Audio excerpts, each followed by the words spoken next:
ዝኸበርኩምን ንሓርበኛ ህዝቢ ኤርትራ ውሽጥና ወፃኢን ምስ ኩሎም ፈተውቱን ሓራ ህዝቢ ዓለምን ዮሐና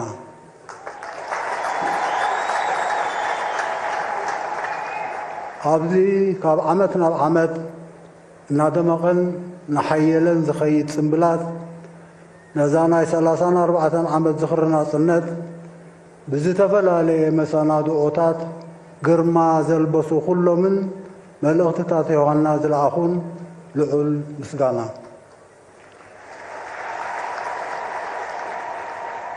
ናጽነትናን ልዑላውነትናን ውህደትናን ብፁዕነት መሬትናን ዓመት ኣብ ውሽጢ ከቢድ መስርሕን ምዕባለን ሃገራዊ ህንፀትና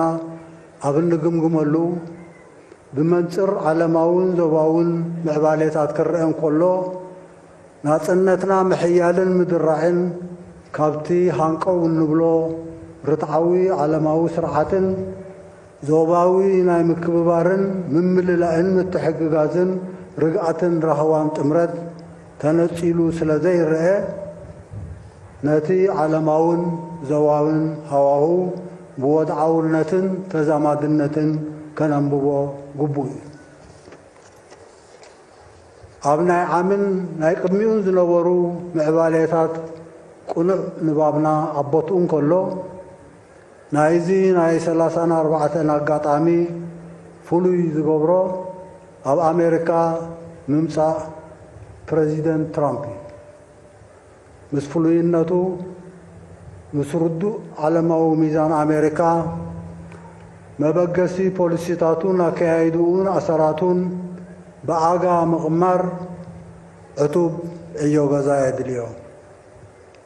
እቲ ቅቡል ዝና ኾነ እቲ ተርእዮን ዲናሚክነቱን ዝተሓላለኸን ከቢድን ስለ ዝኾነ ህውኽ መደምደምታታት ካብ ምሃብ ዝያዳ ትዕግስቲ ዝሓትት እዩ ነቲ እውጅ መርሓ ማጋ ከም መእተውን ተወሲድና ንኣሜሪካ ዳግም ዓባይ ንምግባር ወይ ኣሜሪካ ዳግም ዓባይ ክትከውን እንተኾይና ትሰቶ ፕሬዚደንት ትራምፕ ቅድሚ ስትራቴጂኡን ውጥናቱን ኣካያይድኡን ቅጅል ዝብል ሕቶታት ኣሎ ዓባይ እንታይ ማለት እዩ ስለምንታይ ኣሜሪካ ዓባይ ዘይኮነት እሞ ዓባይ ክትከውን ዝድለ ዘሎ ብኸመይ ዓባይ ክትከውን ትኽእል ዓባይ ማለት ዝበልጸገት ወይ ዝሃብተመት ብኢንዱስትርያዊ ውፅኢት ዝዓበየት ብቴክኖሎጂያዊ ምዕባለ ዝቐደመት ብወተሃደራዊ ጉልበት ዝሓየለት ብኽሊ ጽልዋ ዝዳረጋ ዘይብላ ተፈራሂት ወዘተ ከም ሓፈሻዊ መወከስን ተወሲድና ካብ ታሪኻዊ ኣመጻጽኣ ኣሜሪካ ጀሚርካ ኸይበልና ዓለማዊ መኻን ኣሜሪካ ኣብ መዋዕል ዝሑል ኩናትን ኣብ ናይ ዝሓለፈ 30 ዓመታት እንኮ ቕፅራዊ ዕንደራታት መዋዕልን ዝነበሩ ክስተታት ወድዓዊ ንባብ ይሓትት ምስኡ ጥቢቕና መጻኢ እንታይ ክመስል ይኽእል ንብል ድሕሪ ምኽታም ዝሑል ኩናት ኣብዘን ዝሓለፋ 35 ዓመታት ጥራይ እንተተዓዘብና ዓለም ብዘይተወዳዳሪ ክንቆፃፀራ ኢና ብዝተባህለሉ ምስ ኣባኻኒ ወፃኢታት ምምሕዳራት ዋሽንግተን ተዋህሊሉ ዘጋልብ ዘሎ ልዕሊ 30 ትሪልዮን ዕዳታት ኣሜሪካ ባዕሉ ዝዛረብ ሓደ ኣመልካቲ ብተመሳሳሊ ዓንዳሪ ፍልስፍና ምምሕዳራት ዋሽንግተን ዝሓሰረ ተኸፋሊ ዕዮን ፀዓትን ምስ ትሑት ኣህላኽነት ኣብ ዘለወን ሃገራት ቅድሚት ቻይና ኢንዱስትሪታትናን ኣሳጊምና ዝያዳ መኽሰብ ከነኽዓብት ኢና ዝተባህለ እውን ንኣሜሪካ ከቢድ ክሳራታት እዩ ኣኸቲሉ ሎሚ ብኢንዱስትርያዊ ውፅኢት ኣብ ዓለም ቀዳመይቲ ቻይና እያ ኣብ ቴክኖሎጂያዊ ፀብለልትነት እውን ኣብ ዝተፈላለየ ክፋላቱ ዝነበረ ማዕርግ ኣሜሪካ ዘቢሉ ጥራይ ዘይኮነ መጻኢ ምዕባሌታቱ ንናይ ኣሜሪካ ቀዳማይነት ዝእምት ኣይኮነን ብወተሃደራዊ ጉልበት ኣሜሪካ ዝሓየለት ኣይኮነትን ብዘይካ ናይ ናቶ ፈርካሽ ቁመና ዝተፈላለዩ መምዘኒ ዝርዝራት ዝእምትዎ እዩ ብፓሬዳት ከሬራትን ከም በዓል የመን ምድሃኽን ብዝሒ ኑክሌራዊ ኣፅዋርን ዝዕቀን ኣይኮነን ርትዓዊ ውድድርን ሓራ ዕዳጋታትን ንግድን ኣብ ዘይብሉ ርትዓዊ ምምቕራሕ ሃብትን እቶትን ኣብ ዘይብሉ ናይ ሓረጣን ዛዕጎልን ፊናንስያዊ ስርዓት ባዶ ድምር ወረቐት እናሓተምካ እገዳታት እናበየንካን እናሃደትካን ዘሕለን መኽሰባት እውን ይንፈግን ይንቆትን ኣሎ ትህሉ ኩነት ሰፊሕ ዝርዝራዊ ምውክሳት ኣለዎ ትህሉ ኩነት ከም ዘለዎ ኮይኑ ግን ፕሬዚደንት ትራምፕ ዕዳታት ኣሜሪካ ንምስራዝ ወይ ንምንካይ ኣባኻኒ ፊስካላዊ ወፃኢታት ንምፅልፃል ዝሳገመ ኢንዱስትሪታትን ወፍርን ንምምላስን ምስሓብን ምጥያስን ቀረፅን ግብርን ምብዛሕ ዘቤታዊ ግብሪ ምንካይ ሓይሊ ምርኣይን ምህዳድን ንጡፍ ዲፕሎማሲታትን ህዝባዊ ርክባትን ምውንጫፍ ወዘተ ወዘተ ነታ ዓባይ ኣይኮነትን ኢሉ ዓባይ ክገብራ ዝደሊ ኣሜሪካ ዛጊት ኣውጅዎ ዘሎ ፖሊሲታትን ተበግሶታትን ብተናፀል ኣብ ዘቤታዊ ጉዳያት ኣሜሪካ ከምኡውን ምስ ቻይና ሩስያ ኤውሮጳ እስያ ላቲን ኣሜሪካ ኣብ ዝተፈላለዩ ዓውድታት ይኹን ብጥሙር ኣብ ኩሎም ኣርእስታት ኣብዚ ዝመፅእ 4 ዓመታት ክኽተሎ ዝኽእል ኣካይዳ ንምግማት ቀሊል ስለ ዘይኮነ ሰሪዕናዮም ዘለና ሲናርዮታት ብደቂቕ መወከሲታት ናይ ሰዓት ምክትታልን ገምጋምን ዝሓቱ እዮም ናይ መዋዕላት ውህሉል ዝንቡዕ ፖሊሲታት ምእራም ፈፂሙ ኣይከኣልን እንተዘይተባሃለ ኣዝዩ ተሪር ዓቐቢ ብዓቢኡ ግን ናይተን ፖሊሲታት ዝቐንዓለን ዘሎ ዓበይቲ ዝበሃላ ሃገራት ወይ መንግስታት ግብረ መልስን ጽምዶታትን ምስ ምሕዳር ትራምፕ ምፍላጥን ኣዛሚትካ ምትንታንን ክዝንጋዕ ኣይግባእን ዝኸበርክንን ዝኸበርኩምን ኣብ ኩሉ ዝዓለማዊ ቁርቁስ ናይዚ ዘለናዮ መሰጋገሪ መዋእል ናብ ሓድሽ ዓለማዊ ስርዓት ዝተዋሰነት ኣፍሪቃ ኣብቲ ምዕሪት ወይ ኢኩዌዥን ዳርጋ የላን ክበሃል ይከኣል እታ ምስ ኩሉ ዕቑር ባህርያዊ ፀጋታታ ጥረንዋት ብብላሽ እናሰደደት مسروحات في الرياض بحرات عنا شمتت بمقدف الرديئت أفل ماوي قطبع عنقالو تحلف زلا أفريقيا كل يحصل زي تبهلت ذات تحساسب وإذا قرر ما يكونان بمنصرنا ترامب عمتاو بوليسيتات كرئن كله زي تحسبلو وإذا تقمت سعبينات كم زبهال أو أفريقيا بمقدفن دقومان أمريكان كالوتن كخيد السنة سنكوف سرعة كغير نا أفريقاويان عدل ذهبن زغس كسن بغمي أفريقيا بزنزمس 4 عامات تواسات رايزي كونه نزلاق النت زهلو رتعو حدش على ما سرعة ممصا انتاي كتقبر تغيل داقيت تنادفو زولو بوليسيتاتنا كالليسنا كنسفعن كنعمقن زحجزي نخبركنن نخبركمن اتزقربه زوباوي كنساتنا خي كابتو قدوبنا نبلو ناي مكببارن ممللائن متحققازن رقعتن رهوان تمرد زولونا قوامي استراتيجي زبقس كوينو مسجو استراتيجيو تعفاف الناس نايتو قدوبو صلواتات المعباي زقبر ويزهقن متتتاواتن شرعتاتن ازجو بزح سلازغونه اب سودانن اب اثيوبيان لا يزلق الولاوات كم ابنتن امتن كنوسد نخيل حزب السودان ካብ 1956 ናይ ሃገራዊ ህንፀት ጉዕዞኡ ብተዛማዲ ዝሓሸ ገስጋስ ኣመዝጊቡ ነይሩ ክበሃል ዝከኣል እኳ እንተኾነ ካብ 1989 ንድሓር ኣብ ውሽጢ ዝሓለፈ 30 ዓመታት ብናይ እንቃዝ ዕንደራ ዝወረዱ ሓደጋ ምረሽኡ ተጎቲቱ እዩ ህዝቢ ትዕግስቱ ምስ ጨንቀቐ ብፍኑ ናዕቢ ነቲ ዕንቅፋት ኣልዩ ኣብ መድረኽ ምስግጋር ይኣትዩ ናይቲ ምስግጋር ሕድሪ ከዓ ክንዲ ህዝቢ ሱዳን ልኡላዊ ሰራዊት ሱዳን ተረኪብዎ ምስ ናይ ሱዳን ጂኦ ስትራቴጂያዊ ኣገዳስነት ምስግጋር መድሎ ከይረኸበ ክንሕንፍሽ ዝበሉ ግዳማውያን ሓይልታት ካብ ውሽጢ መጋበርያ ዝኾንዎም ጃንዳታት እናዓደጉ ነቲ መሰጋገሪ ሓላሊኾም ህልኽን ቆይቁን እናጋውሑ ናብ ወተሃደራዊ ምትፍናን ኣዕሪጎም ነቲ ረፅሚ ብመንገዲ ጎረባብትን እናመወሉን እናንበድበዱን ከማሕድርዎ ይነጥፉ ኣለዉ ናይ ኩሉ እዚ ግዳይ ካብ መከራ ናብ መከራ ወዲቑ ዘሎ ህዝቢ ሱዳን እዩ ህዝቢ ሱዳን ነቲ ጉዕዙኡ ኸሊፉ መከራ ዘውርደሉ ዘሎ ሸርሒ ተመኪሩሉ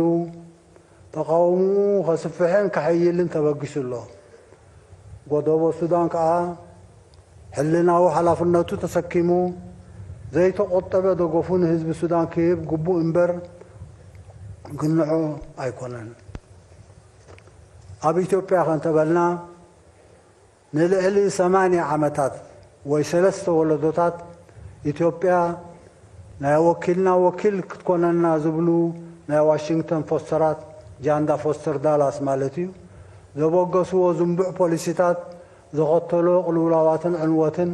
ኣመዛግብቲ ስኑድ እዩ ኣብ መዋዕል ዝሑል ኩናት ብተመሳሳሊ ሞጎት መራሕቲ ሶቪየት ነበር ዝፈጸምዎ ጌጋታት እውን ስኑድ እዩ ናይ ክልተ ወለዶ ሃገር ናይ ምህናፅ ዕድል ኣብ ኢትዮጵያ ተኸሲሩ ድሕሪ ምኽታም ዝሑል ኩናት ናይ ሃገር ናብ ሃገር ዜግነት ምህናፅ ክንዲ ምብጋስ ኤትኒካዊ ምትፍናን ዘጋድድ ዝተወስደ ሕርያ ዘኸተሎ ዕንወት ሓተታ ዘድልዮ ኣይኮነን ኣብ ዝሓለፈ 7 ዓመታት ድሕሪ ኩሉ እቲ ኤትኒካዊ ፌደራልነት ዘኸተሎ ቅልውላውን ዕንወትን እረማ ወይ ሪፎርም መፂኡ ኣብ ዝተባሃለሉ ከምቲ ኣብ ህዝቢ ኢትዮጵያ ዝገንፈለ ናይ ተስፋ ስምዒት ኣብ ህዝቢ ኤርትራን ካልኦት ህዝብታት ጎረባብትን ህዝብታት ዓለምን ዝፈጠሮ ተስፋታት ናይ ትማሊ ተዘክሮ እዩ ትትስፉ ናይ ህዝብታት ሃንቀውታ ዘሳናበዶም ናይ ግዳም ሓይልታት ግን ኣይቀሰኑን ኣብ ውሽጢ ናይ ዝሓለፈ ቀረባ ዓመታት ጥራይ ብስም ብልፅግና ከም ሓድሽ ወኪል ወይ ተገዛኢ ኣብ ልዕሊ ህዝቢ ኢትዮጵያ ኣውጀሞ ዘለዉ ኩናታት ናይ ጭንቀቶም ምርኣያ እዩ ብዝተፈላለየ ማዕዝናት ናይ ማያት ናይ ኒልን ቀይሕ ባሕርን ናይ ባሕሪ መስኮት ንህዝቢ ኦሮሞ ዘይውክል ኦሮሞማ ስነ ሓሳብ ኩሻውያንን ሰማውያንን ሕንቅልሕንቅሊተይ ናይ ኤትኒካት ሓድሕድ ኩናት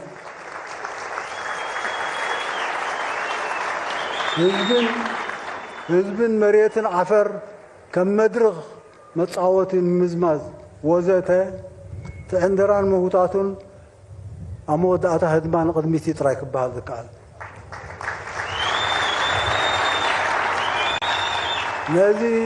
ነዚ ተኣውጁ ዘሎ ኩናታት ሓንቲ ዘይኮነ ብዙሕ ኩናታት ንምብራዕ ዝጓረት ዘሎ ቴክኖሎጂ ናፅዋርን ምስ ዘሰንዮ ሕሱር ጃህራን ፈኸራን ምዝጉብ ንመዕደግን መበከልን ዝሰድዑ ዝወፅእ ዘሎ ዶላራት እውን እልቢ ይብሉን ከም ሳልሳይ መጋበርያ ሓሶት ንምንዛሕን ሓቅታት ንምዕፋንን ምዝንባዕን ጽልእን ቅርሕንትን ንምጥቋስ ተዋዲዱ ዘሎ መናፍሕ ስነ ኣእምሮዊ ኩናት ዝበሃል እውን ብዙሕ እዩ ንተጻብኦ ህዝብን መንግስትን ኤርትራ ዝፈሓት ዘሎ ቁሉዕን ስውርን ሸርሕታት እውን ዘይፈለጠ የለን دايت مدمدمتا تبغيسو زنبره تسفو هنقوتا بنينو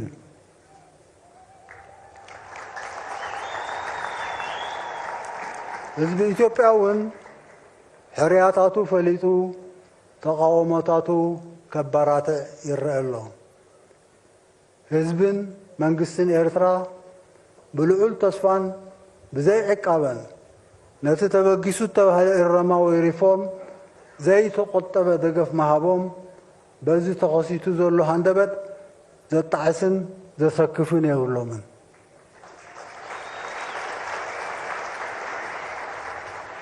ኣብ ሕሱር ናይ ሓሶትን ምኑቓትን ማኣድታት እውን ኣይዕደሙን እዮም ፍጹም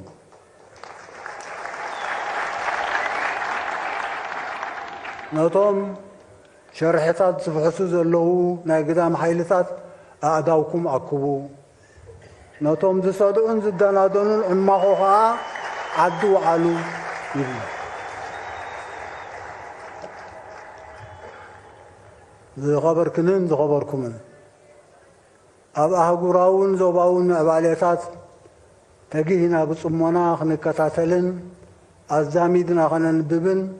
ሕርያታትና ፈሊጥና ክንግስግስን ንቡር እዩ ኣበው ከም ዝብልዎ ግን ብዕራይ ናብ ዘበለ የብል ዕርፊ ኣጽንዕ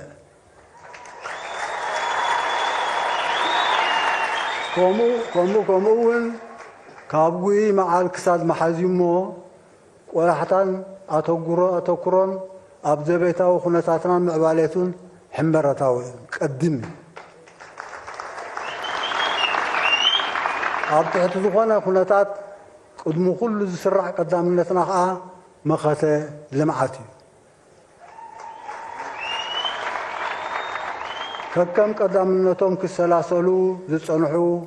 ልምዓታዊ መደባትና በብጽላቶም ማይ ፀዓት ኤሌክትሪክ ሕርሻ ሃብቲ ባሕሪ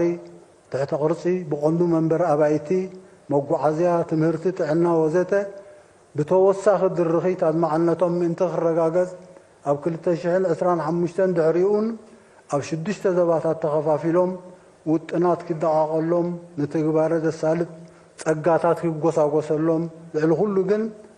ዝሰፍሐ ተሳታፍነት ህዝቢ ተወዲቡ ኣበርክቶ ዝገብረሉ ክኸውን ጥሙር ልምዓታዊ መኸተ ኣብ መስርሕ ኣሎ ነቲ ብዝሰፍሐ ዝውደብ ዘሎ ስታፌ ህዝቢ ነቲ ብሓይልታት ምክልኻል ክዕመም ዝጸንሐ እጃም ልምዓት እውን ብስፍሓትን ዓይነትን ዓብዩ ናይ ህዝቢ ዕማም ደሪዑ ብዝሓሸ ኣወዳድባ ኣብ ልምዓታዊ መኸተ ከም ዝሳተፍ ክኸውን ዓሚ እውን ጠቒሰዮ ከም ዝነበርኩ ኣብ ወፃኢ ናይ ዘሎ ሓርበኛ ህዝቢ ዕቑር ዓቕምታት ምስ ንጡፍ ተበግሶታቱ ኣብ ልምዓታዊ መኸተ ገዚፍ ኣበርክቶ ዝገብረሉ ባይታ ንምጥጣሕ ዝተበገሰ ሓሳብ ንምውጣንን ምውዳብን ክሕግዘና ዝተጀመረ መስርሕ ሓበሬታ ስለ ዘይተጻፈፈ ይጉተት ጸኒሑ እዩ ካብ ካልኣይ ፍርቂ 2025 ግን ኣብ ርእሲ እቲ ምስናይ 6 ዞባታትን ሓይልታት ምክልኻልን ውሁድ ውዳበ ኣብ ወፃኢ ናይ ዘለዉ ሱታፌ ኣብ መኸተ ልምዓት ከም ሳልሳይ ውሁድ ኣካል ኮይኑ ክሳተፍ እዩ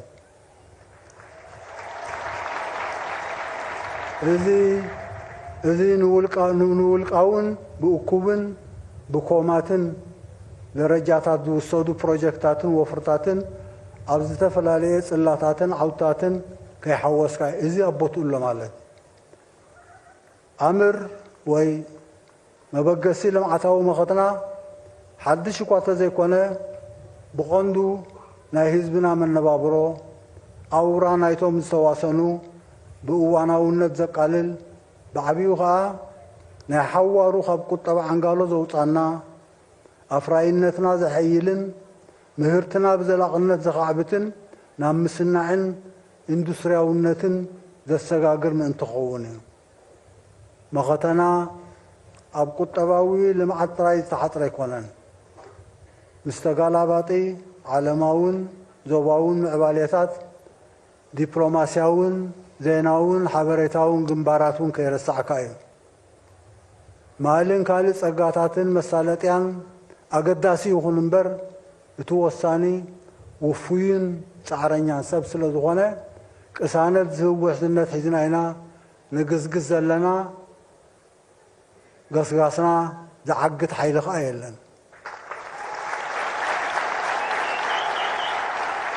مسرعنا درعنا مسمر زغنو سماعات يتحبنوا عاود نحفاش